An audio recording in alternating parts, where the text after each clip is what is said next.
Hello, good evening. Welcome to Camnet Television News. My name is Jeffrey Ziambo to present. Our top stories in the news tonight: PF presidential hopeful MWAMBA arrested. 15-year-old grade 9 pupil of LUSAKA'S KANYAMA compound defiled and impregnated. Former President Edgar Lungu's aide ZIMBA applies for bail in a gassing charge. In international news, Kenya's SHAKAHOLA count deaths climbed to 303 bodies. At the sports news, Zambia Special Olympics national team leaves for Germany. Water is life. Each drop counts and each must be cherished. Our tried and tested product meets all international standards. With our smart drip technology, we aim to deliver precision irrigation designed to reduce blockage and wastage, ensuring a high yield. Rain Glow, your smart irrigation partner.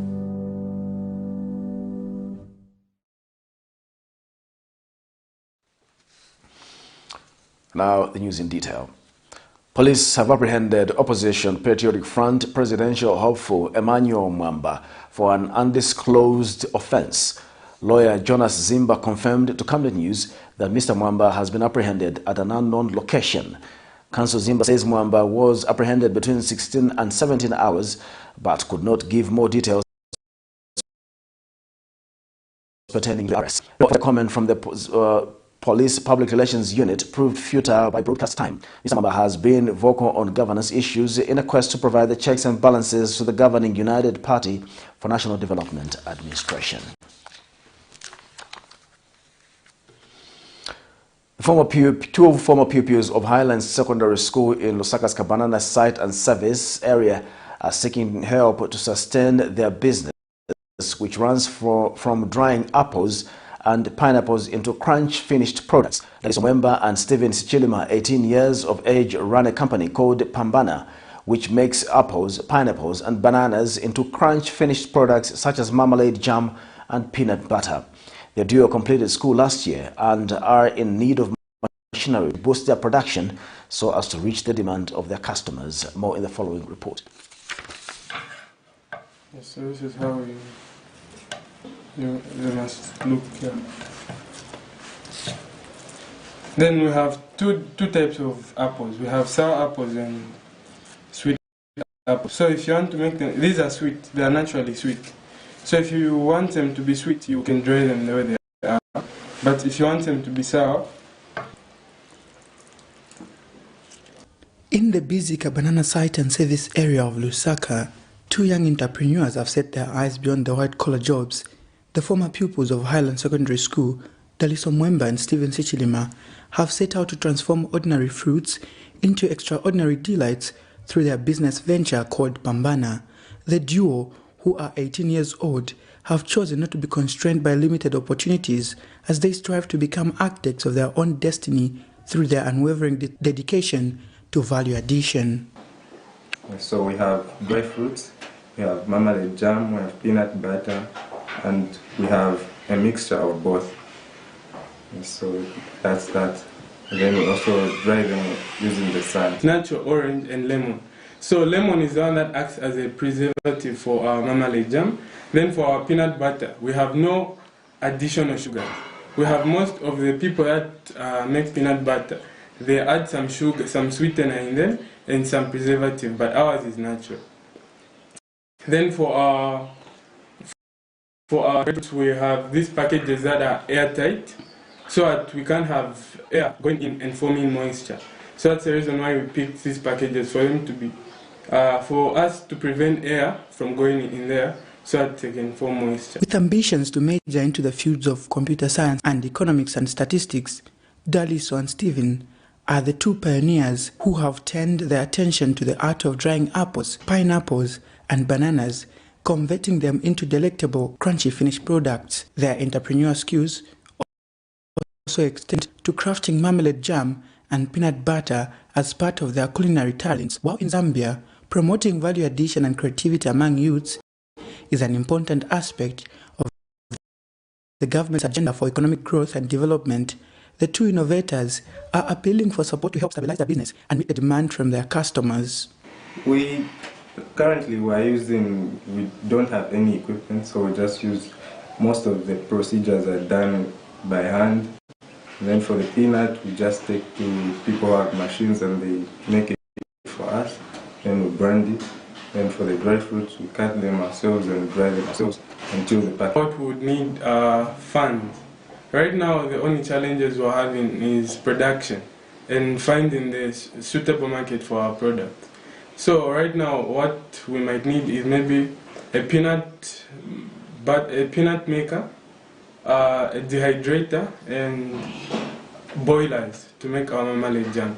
I think that's what we would need to grow our business. School Business Studies Department teacher Joyce Molimbika says the initiative of Daddy's and Stephen demonstrate the essence of education extending beyond the confines of traditional learning. They are drying the fruits and even making jam and peanut butter. This is an inspiration to the people out there because they are actually practicing what we're teaching them in class.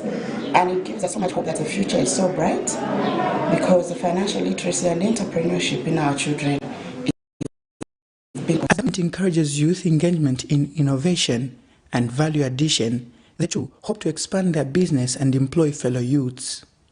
Nelson Zulu for Camnet News, Lusaka. A 15-year-old grade 9 pupil of LUSAKA'S KANYAMA compound has been defiled and impregnated by her boyfriend, who is in his 20s. The victim, who is 5 months pregnant, has narrated to Camnet News that her boyfriend, whom she identified as William, manipulated her into dating him on the pretext that he was going to buy her a brand new smartphone. The victim laments that the suspect allegedly had carnal knowledge with her on several occasions and has denied responsibility. She has further disclosed that she has been forced to drop out of school and her mother has since chased her from the house. More in this report. Trying to acquaint herself in the digital world, this 15-year-old girl of LUSAKA'S KANYAMA compound has been defiled and impregnated by a boyfriend who is said to be in his 20s. Narrating a predicament, Messi Tembo, not a real name, alleges that her boyfriend, whom she identified as William, convinced her into dating him on pretext that he was going to buy her a brand new smartphone.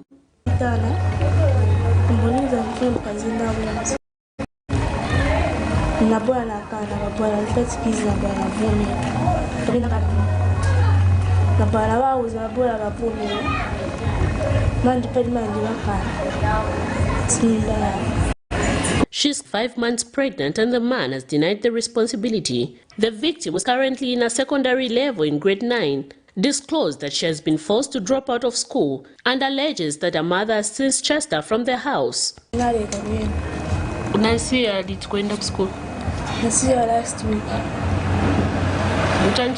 Back to see you in school.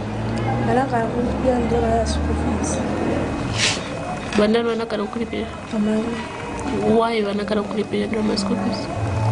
I try my mom as Africa Pamimba from a Pamsa, so I can't come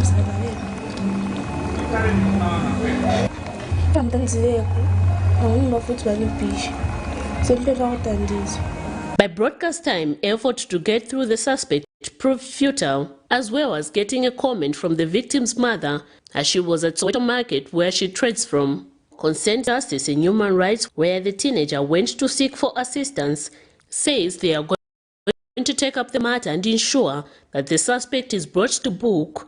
As an organization, we are taking it up from here up to the police so that we see how best the child can be helped, and also we see how the police also they can handle the situation, and also want to engage other stakeholders so that we can find a shelter for the girl child as for now.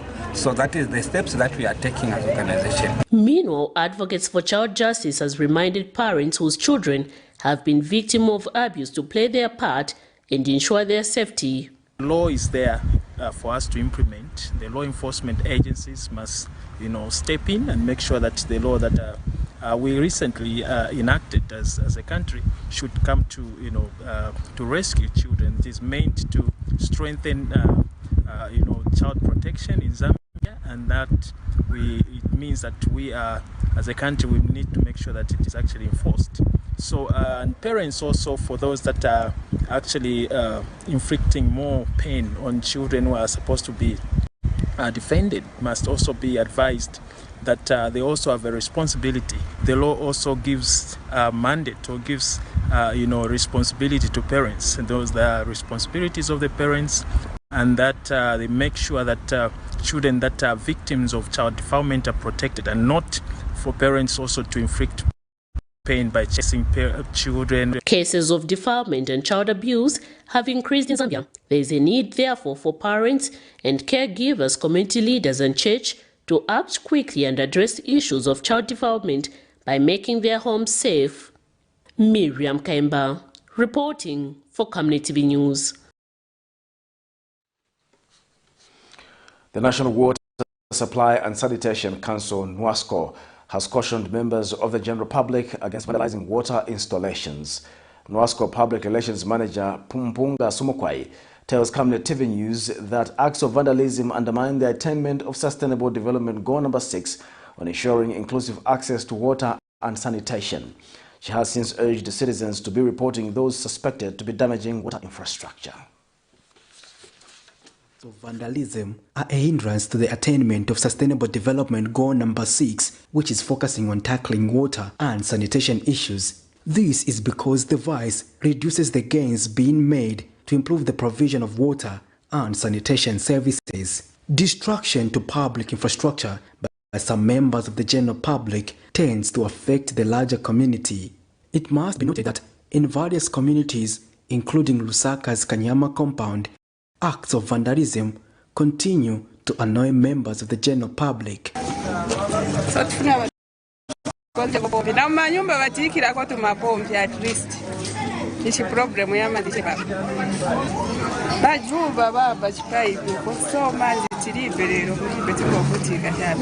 Just like other utilities, the Lusaka Water and Sanitation Company has been a victim and continues to make relentless calls to members of the general public to protect water infrastructure.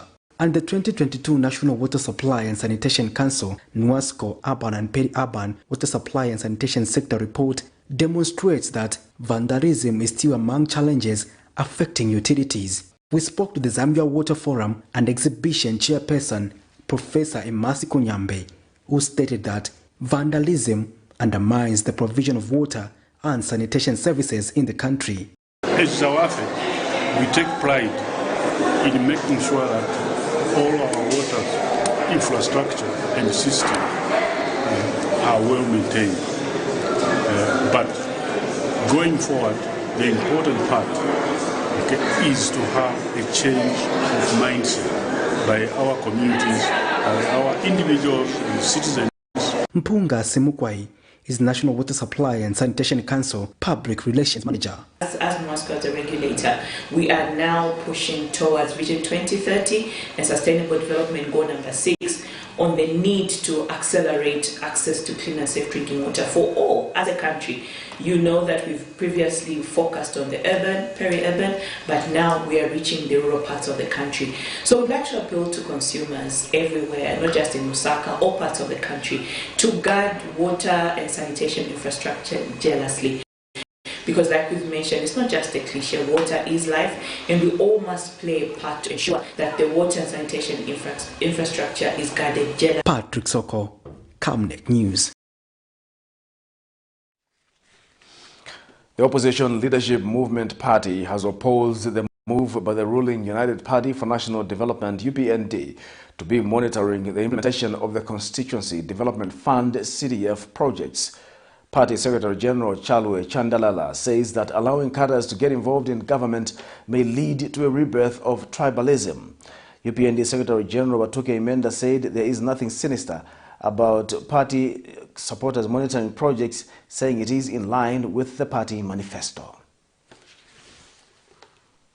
As Leadership Movement Party, we are saddened by the sentiments from the UPND Secretary General, where he is encouraging cadres to start monitoring CDF projects in the country. We as a party leadership movement, we think this move is uncalled for, and this move should not be tolerated. We have leaders in wards, constituencies, districts and provincial levels who can monitor these projects. Those cadres, the SG is telling to start monitoring these CDF projects should be given jobs so that they are nowhere near the governance of the country. We need to be real to ourselves. We don't need cadres to be monitoring projects. What are we showing to the world? What are we showing to other political parties? Enough is enough. What was wrong in the UPND government should belong in the new Dawn government. We want the UPND government to work tirelessly and unrelentingly. We don't want them to start giving powers to cadres. The more they start, it will start small. They will tell them today to say start monitoring projects. Once they have that power to start monitoring projects, believe me, they will even go back in the market and they will start harassing Zambian people, innocent Zambians, which is not good. So, Bwana Imenda, we ask you to reverse your words, and we call upon law enforcers not to tolerate and allow such a statement from the UPND-SG. It's uncalled for. Such a leader should be telling his cadres to desist from CDF projects, to desist from the markets, to desist from attacking Zambians. But if he can give authority to cadres to monitor projects, then he's also giving authority to cadres to start beating people. And whenever we hear to say UPND na ipange fyongoku, tatumfapo ba SG ba condemn violence at UPND. Police officers from the Lusaka City Council Wednesday afternoon brought down private structures in the LUSAKA area to pave way for construction of feeder roads. A Camnet news crew that rushed to the scene found the council grader bringing down a wall fence in the area with the council police keeping vigil. The move has left most victims in shock, and the new Congress Party leader Peter Chanda has questioned the Road Development Agency, RDA, for authorizing the roadworks on private properties. Details in the following report. These are officers from the Lusaka City Council who this afternoon mercilessly brought down structures for residents in Lusaka's New Kasama area to pave way for construction of a road. The actions left most residents here surprised, as they claimed there was enough space to put up a road without bringing down any structures. Some were left running around trying to stop a water leakage that was caused by the demolition. Lawyer to one of the victims, Charles Changano, has expressed sadness at the decision by the Road Development Agency, RDA, to bring down structures without considering the resources that the residents put in. He observes that there are a lot of people in Lusaka who have built structures on road reserves but have not had their structures brought down. The council should have considered, because if you look at this road from Community House, from the beginning there is no distraction from those people who have built within that same road. But when they reached here, they decided to divert the road, to make it wide. This is very, very unfortunate if we live like this. People must have sympathy with those people who have spent money. Councillor Changano, however, acknowledges that there was notice given to the residents before the actions were taken. Did the council communicate to the victims before they? Yes, they have communicated. In fact, it's RDA. They have communicated, but we failed to reach a conclusion. The question was, why did they allow an individual to build?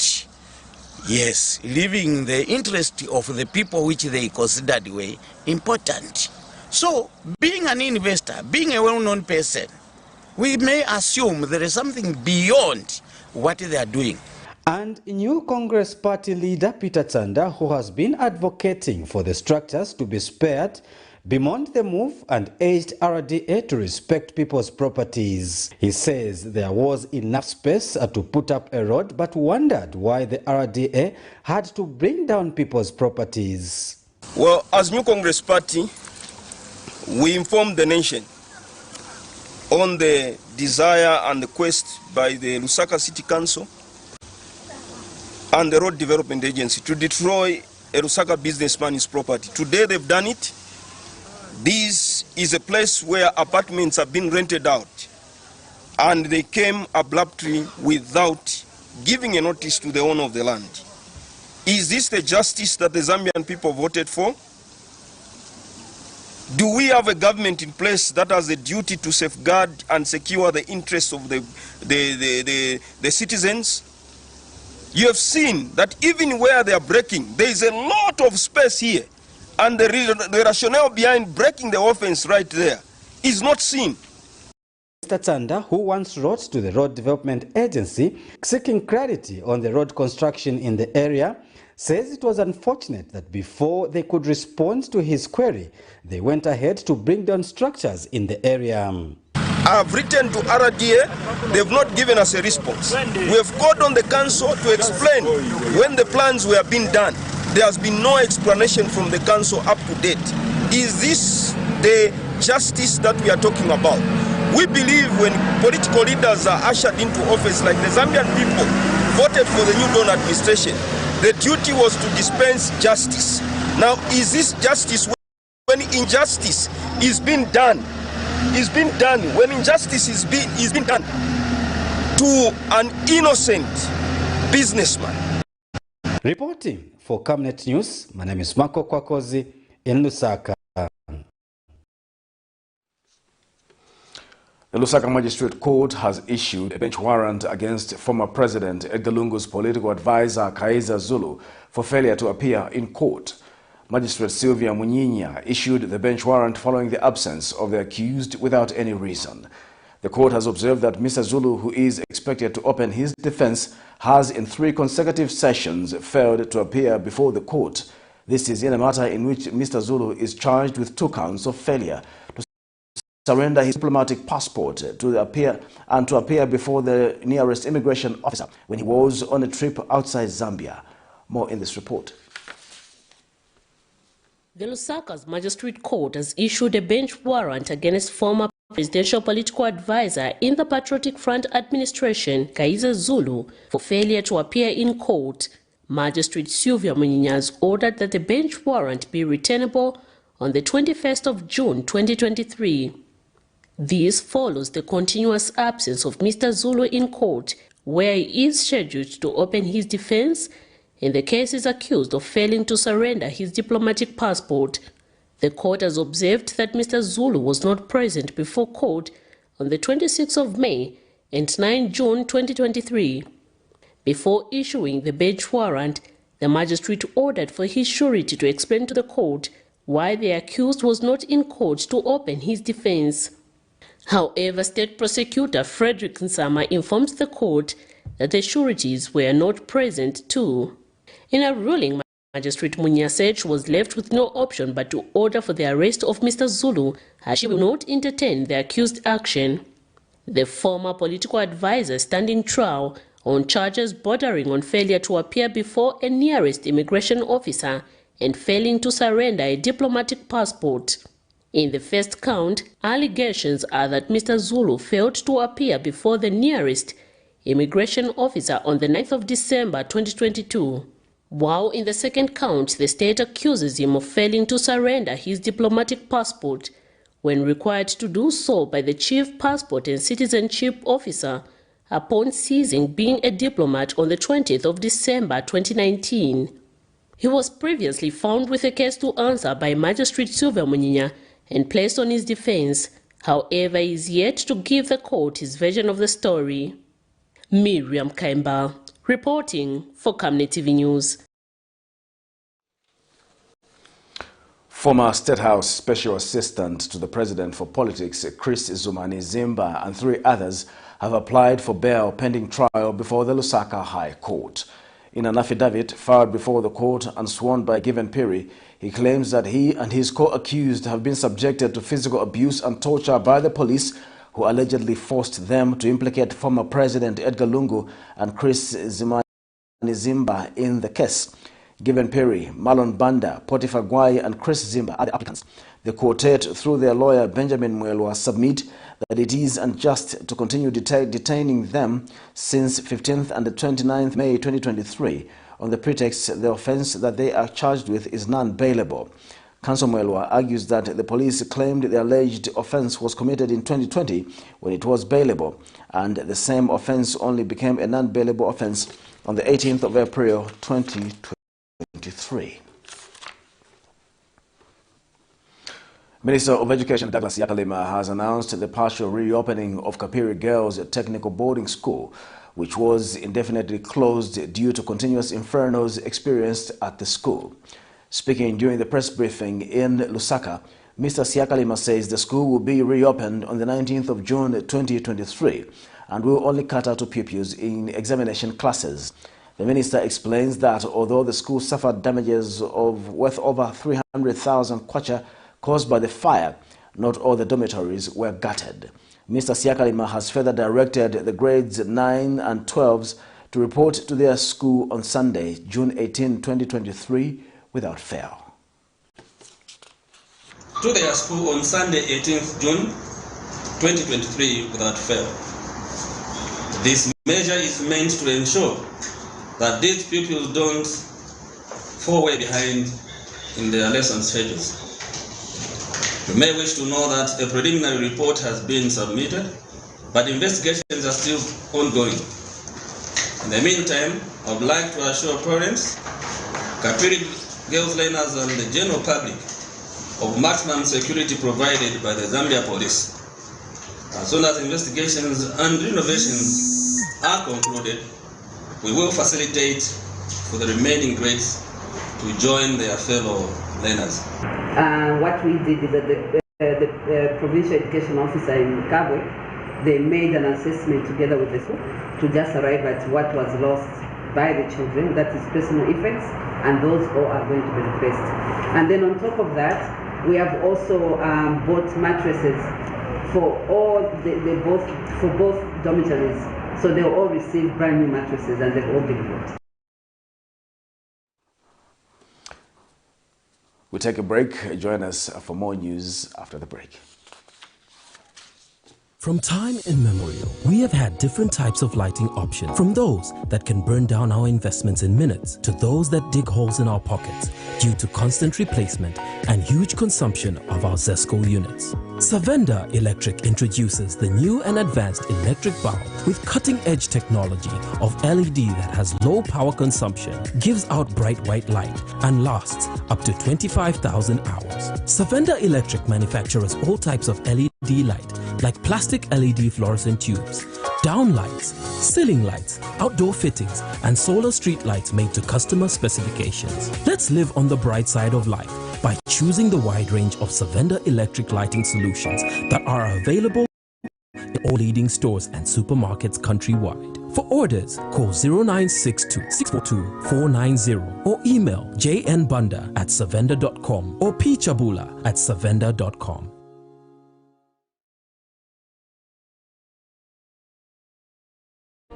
Deborah, have you connected to the Wi-Fi on the bus? It's fast, it's amazing. I've just downloaded my books and I'm about to complete the series. It's nice too, me. No, I'm actually watching a reality show. He's about to propose. Oh, so sweet. Make your trip seem short yet comfortable and safe when you use the UBZ luxurious fully air-conditioned coaches that come fitted with amazing onboard entertainment, passenger information services, coffee making facilities, and fridge for your hot and cold beverages, free and interrupted Wi-Fi for your gadgets, phone charging facilities, comfortable seats that recline to offer extra resting posture, safety seat belts, adjustable reading lights for each traveling client, and of course, clean flushing toilets for your convenience. So travel in luxury and safety with UBZ luxurious coaches. UBZ will always take you there.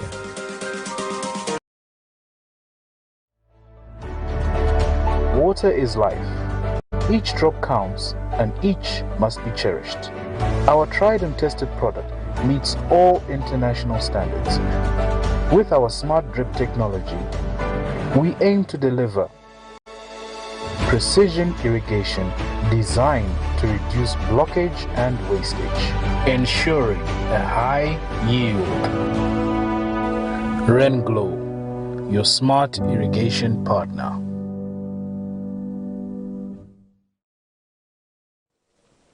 Welcome back. We'll continue with the news.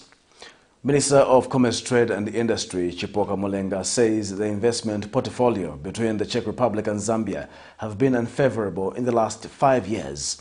The minister says Zambia's exports to the Czech Republic in the last 5 years were valued at 138.5 million United States dollars, while imports were valued at 15.5 million United States dollars. Mr. Mulenga, who spoke at the Zambia-Czech Republic Business Forum held in Lusaka Wednesday, says he is optimistic that the Business Forum will not just be an event on the calendar but culminate into positive trade agreements. Meanwhile, Minister of Foreign Affairs of the Czech Republic, Jan Lipavsky, says companies from his country are looking for partners and customers in the area of health and pharmaceuticals, education, technology and other sectors. More in this report. In a quest for Zambia to attract investment as well as fulfill its desires of being an export-dependent country, Zambia and Czech Republic have held a business forum in Lusaka to see how best the two countries can increase investments. According to data obtained from the Zambia Development Agency, Zambia's exports to Czech Republic in the last 5 years were valued at 138.5 United States dollars, while imports were valued at 15.5 million United States dollars. These figures have not impressed the Commerce, Trade and Industry Minister Chipoka Mulenga, who has challenged the participants at the forum to make the event count by closing business deals and investing more in the Zambian economy. Imports from Czech into Zambia. This is not a very good portfolio that the two countries have continued to do. We are very optimistic that with this business forum, we can increase our trade portfolio between the two countries in excess of $1 billion. It's for this cause that I'm very optimistic that after hearing you mentioning investors, business personnel, industry leaders in agriculture and agro-processing, in health and pharmaceuticals, in automobile and other facilities, that they can come and set up in this country. We've been blessed and endowed with these resources, but we are looking for partners that have got the skill, that have got the resources and the ability to transform this into finished material. Meanwhile, Minister of Foreign Affairs of the Czech Republic says his delegation has come with experts in various fields who have come to explore possibilities of investing in Zambia. We also brought a representative of the Association of Manufacturers and Suppliers of Medical Devices, whose members are more than 100 companies covering virtually the whole spectrum of medical services and offering comprehensive medical solutions for any needs, with many of them operating in African countries.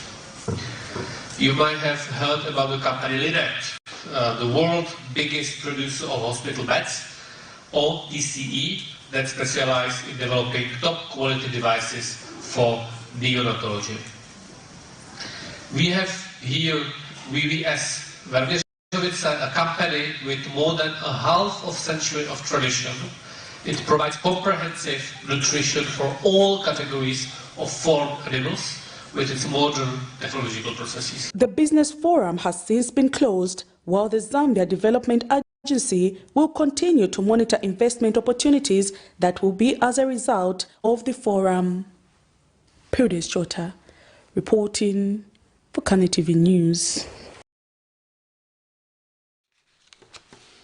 The Zambia Association of Manufacturers, ZAM, is calling on government to accelerate the move to have a single issuance of a manufacturing license in the country amidst the increasing cost of doing business. ZAM President Ashu Sagar says the trend of multiple licensing makes it difficult for the manufacturing sector to thrive. Mr. Sagar believes introducing a single licensing system will help the sector to grow and compete favorably. He tells Camnet News that there is also a need to minimize the number of regulatory institutions so as to accelerate the pace of harmonizing regulations in the manufacturing sector. So when you look at the cost of doing business, driving other costs in terms of cost of manufacturing, yes, it is part of the problem. When we talk about cost of doing business in the environment, we've talked about licensing, multiple licensing, and these are issues that the manufacturing sector has been talking about for many years, right? But when you look at inflationary pressure, right, which has been a problem probably globally, it cannot be isolated to Zambia alone. But certain other things that are in our control we need to start dealing with. Single licensing we have been talking about, and I think even the government and the president has recognized this, that it needs to be solved. It's not about just a single licensing window. It's also about a reduction in the number of licenses. Why do we have so many regulatory bodies that are being financed by private sector in the end of the day? Those costs have to be passed on to somebody. Who is it passed on to? The consumer, right? So in spite of that, yes, we have managed to survive as a manufacturing sector, but the question is it growing at the pace it should be? You know, you can say survival is one aspect, you'll still get investment in the sector, but is it growing at the pace it should be? I don't believe so. There's a lot more that we can do to accelerate growth in the country. And yes, I know Ministry of Commerce is looking at the single licensing issue. I know that the government is looking at ways of making things better, but I think the issue is the pace. We need to speed up the pace in actually doing some of these things, right? So that we get the investment that is necessary in the manufacturing sector to grow production capacity, to grow variety of goods, right? Minister of Tourism Rodney Sikumba has called on Zambians to invest into the sector. Mr. Sikumba says if well managed, tourism can lead the job creation agenda in the country. Speaking during the weekly media briefing at the Ministry of Information and Media, Mr. Sikumba says government is reviewing laws that hinge on meaningful production in the sector.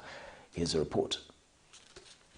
Zambia offers diverse natural landscapes, abundant wildlife and a rich cultural heritage, making it an attractive destination for tourists. As such, tourism is regarded as a tool for economic and rural development as it generates income, creates jobs, promotes wildlife conservation and improves standards of living among the citizens. With a view to recovering from the COVID-19 shocks, Minister of Tourism Rodney Sikumba says his ministry has acquired a loan from the World Bank to encourage tourism growth in the country. The minister says citizens should invest in the tourism sector through available opportunities. Over and above that, we are trying to see how best we could reduce the cost of doing business. We are of the firm belief that if we reduce the cost of business, that benefit will be passed on to the consumer who's you and I, who consume the services. The fruits of our labor now will only be seen very likely next year, which is 2024. By 2025, 2026, it's going to be a different story. Zambia will actually be a hub. And more so, what we're also pushing to make sure that we create Zambia as a connectivity hub here in Zambia is to create what we call fuel fields. Most of you will understand that we have issues to do with Jet A1 fuel, avgas, and whatever you want to call it.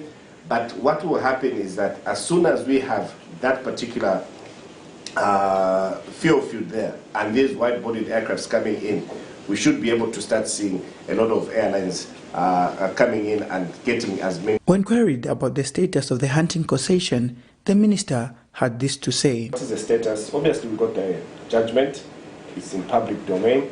And what we've done, without being prejudicial, through our learned Attorney General, we have filed in for a stay, which is still in court. We're waiting for the date.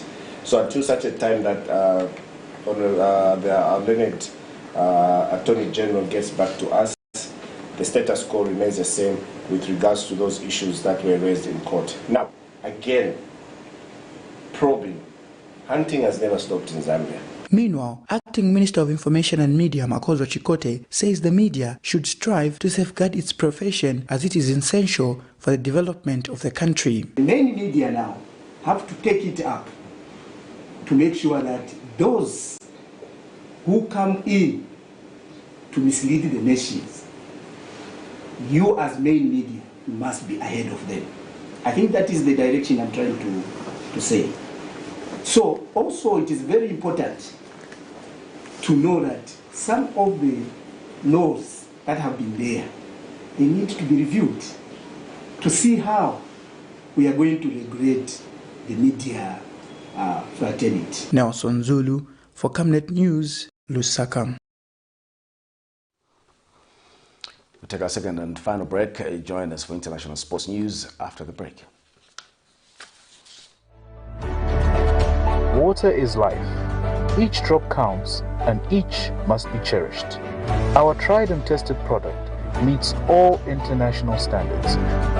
With our smart drip technology, we aim to deliver precision irrigation designed to reduce blockage and wastage, ensuring a high yield. RenGlow, your smart irrigation partner.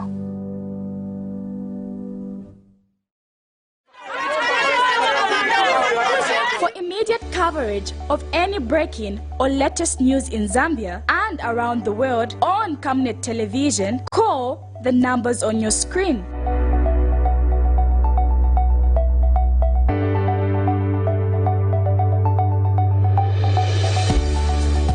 Camnet television, bringing to your screens fair news, impartial news, credible and reliable news all the time. Get the whole truth on Camnet World News.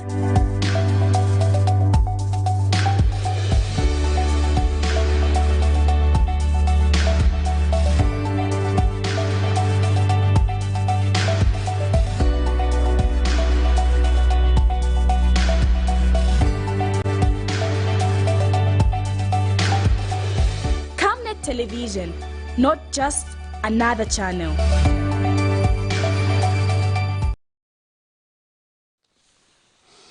Welcome back. And now in international news, the number of people who died after a Kenyan pastor ordered his followers to starve to death in order to meet Jesus has surpassed 300. Authorities said this Tuesday, warning that the death toll is expected to rise as more exhumations are planned. The death toll increased to 303 after 19 more bodies were recovered from mass graves in the vast forested land in Kilifi County of coastal Kenya, where Pastor Paul Mackenzie and his followers lived. Coastal Regional Commissioner Rhoda Onyancha said that 613 people tied to the area are missing. On Monday, 65 of the 95 parishioners whom authorities said they rescued from the property were charged with attempting suicide after they staged a hunger strike to protest being held at a shelter. They were later moved to a jail. Here's a roundup of international news for more. Former U.S. President Donald Trump denounced the political persecution after pleading not guilty to dozens of criminal counts in a court in Florida.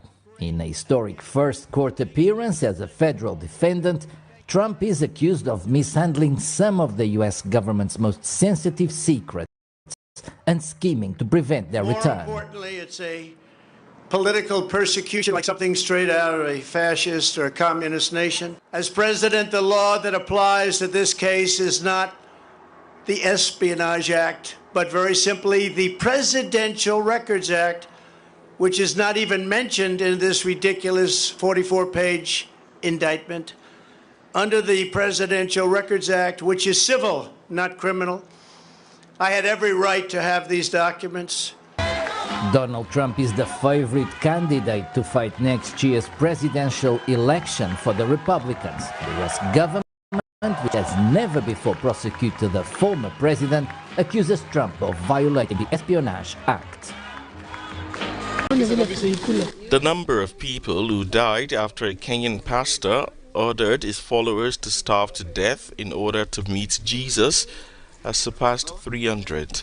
Authorities said this Tuesday, warning that the death toll is expected to rise higher as more exhumations are planned. The death toll increased to 303 after 19 more bodies were recovered from mass graves in the vast forested land in Kilifi County of coastal Kenya, where Pastor Paul Mackenzie and his followers lived. Coastal Regional Commissioner Rhoda Onyancha said that 613 people tied to the area remain missing. On Monday, 65 of the 95 parishioners, whom authorities said they rescued from the property, were charged with attempting suicide after they staged a hunger strike to protest being held at a shelter. In April, police went to Pastor Mackenzie's property after investigations received a tip that dozens of people were starving to death after their pastor told them it was a way to meet Jesus.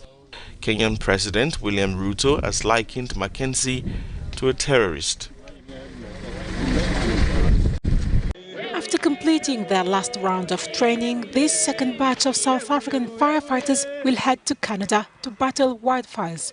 Nearly 17,800 square miles of forest have burned since the beginning of the year, well above previous averages. Prime Minister Trudeau admitted Canada's resources were stretched. South Africa is one of many nations coming to Canada's aid. The South African government and Canada has got a memorandum of understanding to assist each other in case of emergency regarding veld and forest fires. Canada currently is experiencing the worst fire season ever, and they requested assistance from the Working on Fire program, which is an expanded public work program funded by the South African government. The 200 South African firefighters will leave for Edmonton, Western Canada on Wednesday. They are from Working on Fire, an organization funded by South Africa's Environment Ministry. So it will be a great pleasure to represent my country, and it will always be an opportunity for everyone to see that I'm that woman. I'm on that 25% women that are representing our country here there at Canada. And we are ready to work hard and also to keep an end to that fire. The Working on Fire organization hires and trains unemployed people. The first group of South African firefighters were deployed to the North American nation last week. It's now time for sports news.